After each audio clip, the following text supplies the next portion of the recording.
आज हम रामायण के साहित्यिक महत्व के बारे में चर्चा करेंगे। रामायण एक महाकाव्य ही नहीं अपितु इतिहास भी है। साहित्यिक दृष्टि से रामायण महाकाव्य का बड़ा महत्व है।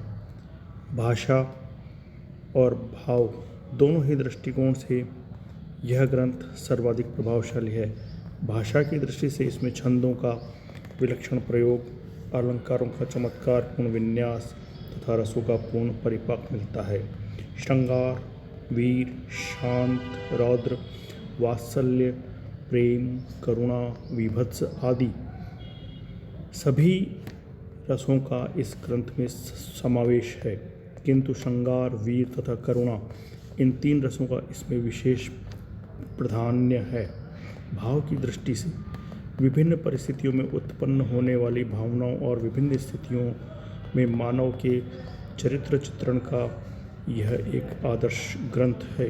अयोध्याकांड में राम को वनवास का आदेश देते समय पिता दशरथ की मनोदशा, माता कौशल्या एवं सुमित्रा का भाव विह्वल होकर मातृ प्रेम का प्रदर्शन, सीता का पतिव्रत धर्म, लंका में सीता की मनोदशा, प्रत्येक स्थिति में राम का सौम्य चरित्र आदि विभिन्न भावों का मनोवैज्ञानिक ढंग से अत्यंत सुंदर चित्रण मिलता है।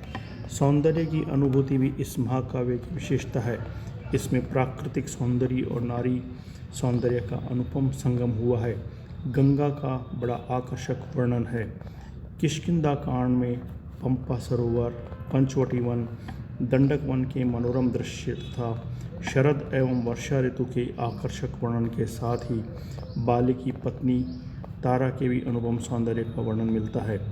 नारी सौंदर्य के अंतर्गत वाल्मीकि ने लंका कांड में हनुमान द्वारा लंका में सीता को खोजते समय जिन अनेक सुंदर स्त्रियों को देखा, उन स्त्रियों के अंग प्रत्यंगों की तथा चेष्टाओं का बड़ा ही आकर्षक वर्णन किया गया है। सर्वाधिक आकर्षक नारी सौंदर्य का वर्णन सुंदरकांड में हुआ है। प्राकृतिक सौंदर्य और नारी सौंदर्य के साथ ही इस महाकाव्य में मानव की अंतः प्रकृति और मनोवृत्तियों का भी बड़ा स्वाभाविक चित्रण हुआ है। इन सभी दृष्टियों से रामायण काव्य कला का सुंदर उदाहरण है। संस्कृत साहित्य एवं भारत की विभिन्न साहित्यिक कृतियों पर इसका प्रभाव है। संस्कृत के महाकवि कालिदास एवं भवभूति तथा गोस्वामी तुलसीदास की कृतियाँ इससे व्यापक प्रभावित है।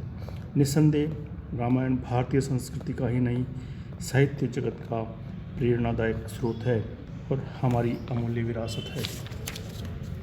वस्तुतः ऐतिहासिक दृष्टि से राम की दक्षिण यात्रा आर्यों द्वारा दक्षिण विजय का प्रथम वर्णन है। दक्षिण भारत की प्राचीनतम शिलालेखों में उत्तरी भारत के इक्ष्वाकु वंशीय राजा राम का उल्लेख है। इससे प्रतीत होता है कि राम के दक्षिण प्रवेश के पश्चात दक्षिण भारत में आर्यों की सभ्यता और संस्कृति का प्रभाव फैला था।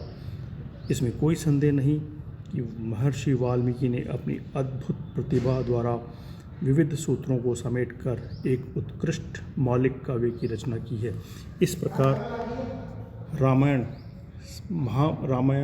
हमारे साहित्य की एक अमूल्य निधि है।